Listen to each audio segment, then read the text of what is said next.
So এত বছরের অভিজ্ঞতা থেকে যদি আমি বলি, আমরা যে টাইমটাতে ভিডিও আপলোড করতাম ওই টাইমটাতে আমরা লং ভিডিও আপলোড করছি, শর্টস করছি, এবং তখন একদম টোটালি রেস্ট্রিকশন ছিল যে 1,000-এর পর ছাড়া তুমি লাইভ করতে পারবা না, লাইভ ভিডিও করতে পারবা না।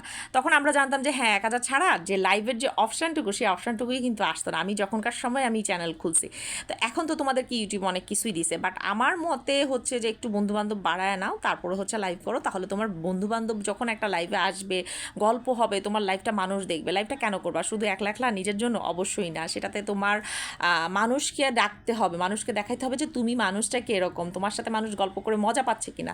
আর সেই গল্পটা হইতে হবে অবশ্যই সাবলীল, সুন্দর, যাতে সেই গল্পের ভিতরে মানুষের আগ্রহ থাকে। সবচাইতে বড় ফোকাস তোমরা যেটাতে দিবা, বারবার বলতেছো যে লং ভিডিও আপলোড করবো কিনা, লাস্ট রাতেও আমি 2টা মেসেজ পাইছি এবং আমার ভিডিওর নিচেও কমেন্ট পাইছি। আমি বলি হ্যাঁ লং ভিডিও করো, লং ভিডিওতেই কিন্তু অনলি ইনকামটা হবে, সুতরাং লং ভিডিওটাই হচ্ছে মেইন ফোকাস দিয়ে করো।